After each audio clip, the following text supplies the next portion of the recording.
Mental Health Chats, and I'm very excited because I have got John Hollier with me today. Hello, John. How are you? I'm very well, Claire. Hope you're well as well. I am very well, thank you. And what we're going to be talking about today is understanding the real price tag of staff attrition.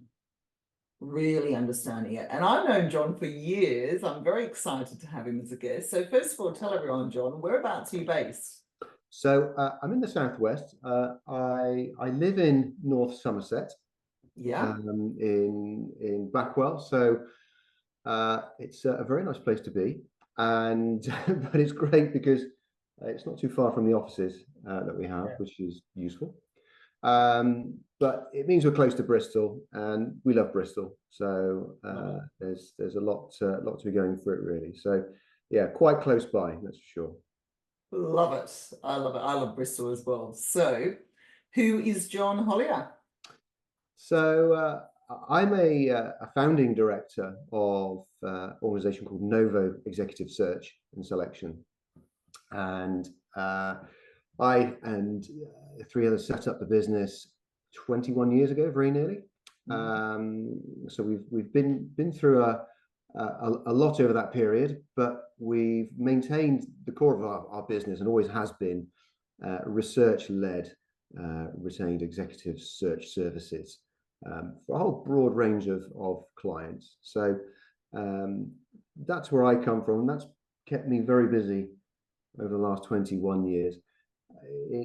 Prior to that, I had a previous career in sales and in recruitment, but obviously started my own business with a group of others back in 2003. That's fantastic. And you're still going strong, which I'm really pleased about. Well, yes, we like to think we're doing something right, and it is telling that if we are still here, that what we're doing is wanted and has some value for sure. You always do your utmost to deliver what you think is the absolutely the best, and very often that's determined by your clients rather than what you think. So yeah, like to think that we're still doing something right. Definitely. And in the recruitment field, you would have, especially in the search field, you would have come across a lot of organisations who have high staff turnover, and you would mainly also be working with a lot of organisations with growth. And what we want to look at is that the average staff turnover rate in the UK is actually 34%, which is huge. It's absolutely huge.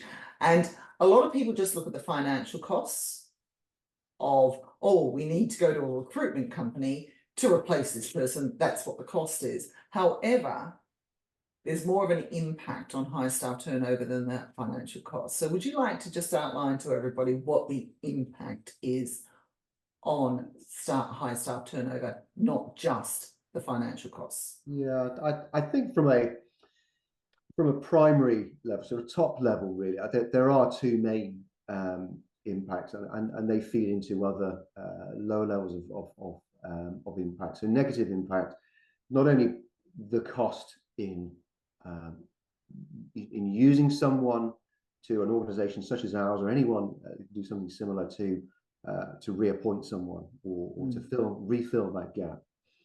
And there's plenty of recruiters out there. You know, it's a busy and crowded marketplace. The other main way I tend to see it that impacts negatively is around the time cost and opportunity. So those are two primary reasons, and they feed into others really. So I think if we look at it, and that it applies as much to our business as it does to our clients' businesses. You know, we see the negative impacts or the challenge of not only trying to appoint people, which is one thing, but making sure they're a good fit and keeping them involved. But I suppose if you then take another step down, you're really looking at the disruption that that this causes, and in hand with that, I always tend to see it as it has an opportunity cost. So if an organization is focused in on appointing resources and putting time and effort and people in the way of either refilling roles or filling new roles, either which way, there is always an element of opportunity cost involved. the missed opportunity in appointing or bringing those resources to bear elsewhere, really. So it's very much therefore becomes a reactive state of being in many ways. I guess the other way that we tend to see it, and this is again with clients and peers around us as well, is naturally the secondary effect is increased workload on other people. Yeah. And people leaving can sometimes be planned or expected and as smooth as you could expect. Sometimes they can be sudden and without warning. But even if they're planned and expected, and notice periods are adhered to, for example, often they're very rarely long enough to find the replacement in that time. So suddenly you have an increased workload for existing teams. Yeah, definitely. So that has a negative impact. But I guess the final piece that I tend to see, and I feel it, it's probably something I think about regularly for our own business, is what reputation does that create? What view does it create in other people's minds about the working environment? And it doesn't matter whether those views are correct or incorrect, largely irrelevant. If people have a perception and a view, and that can take time to build. There's not always an instant view, but it can be a pervasive view, which just may create a negative view of the working environment and a feeling of unease, for example. Is this the right place to be if this is happening? So there's plenty of other examples and impacts that I think you can see from that. But from my perspective, and so from our perspective, working with clients, we see that as those aspects really as being probably the most noticeable and the most impactful, negative impact, really. Yeah, and that makes a lot of sense, and that goes with a lot of the reason why a lot of clients actually come to me. And the reason why they come to me is because they can't really pinpoint why people are leaving. It's not until they get that final piece of paper and then people say, oh, it's just greener pastures, or give a flippant excuse. So what I do with my clients is I actually go in and do confidential staff retention audits before we get to the resignation stage to really pinpoint why people are leaving. So let's think about HR, operations, departments and the C-suite. How can they effectively measure the causes and track the attrition rates to identify the real causes, the root cause, and find solutions so that people actually stay? It's a big subject that I think it's probably fair to say. So my answer may be equally, might not plunge the depth of it, but certainly from experience, and it's a very simple answer. One, and probably sounds like the most obvious, is down to communication. Yeah, you find that plenty. Which I think if you were to ask anyone in an organization, are you good communicators? Do you communicate with your teams? Naturally, everybody's going to say yes. Well, of course we do. But there's a format and a way which needs to be engaged really to make that effective. What I mean effective is that the answers that you get are more real than what you want to hear, I suppose. So I think that's probably going to be important. I think if we look at what our clients are trying to create for people at a senior level, certainly, and everybody craves and typically has always craved three things, and that's autonomy, authority, and responsibility. Those are three large drivers or main drivers for people at a senior level leading businesses or groups. And in the main, that does exist. Where that can break down is sometimes where there is owner managed control still. And you get pinch points around perhaps the ability to make decisions or ability to enact things, or even people to being comfortable voicing or illustrating their concerns. So Yeah. those can be pinched off quite easily when there's still owner managed bottleneck within organizations with a senior leadership team in place. So it feels a little bit slim. I think what else we're finding these days is that what people also require, and it pervades in all parts, is greater recognition. I think there always has been levels of recognition and plenty of it, but that's ever increasing. I think just being visually and vocally recognize what you're doing. Yeah, yeah. And more, this is again probably the last 4 or 5 years, purpose. So knowing that there is a more than just a commercial output and what they're contributing to, but there is something a little bit more purpose led to what they do, and it doesn't have to be profound, but something which they feel is does attach some value more than simply to a to financial one. I think coming back to your question, it's that I think a little goes a long way. Yes. So the whole idea that you don't actually have to make too many grand gestures to have a positive impact on retention and desire to stay.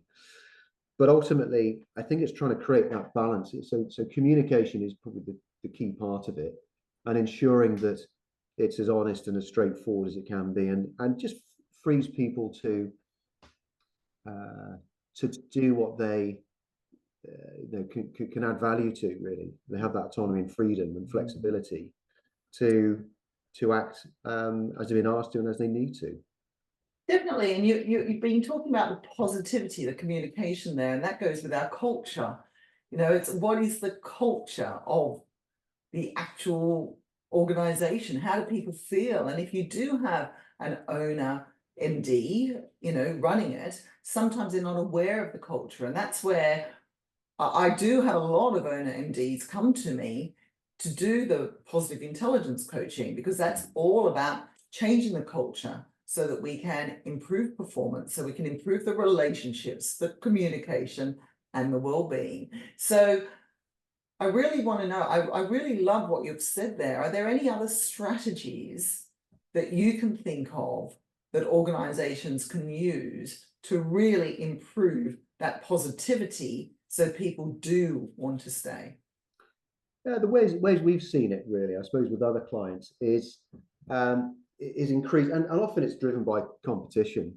Because people are they're in competition. Staff are in competition with other employers, if you like. So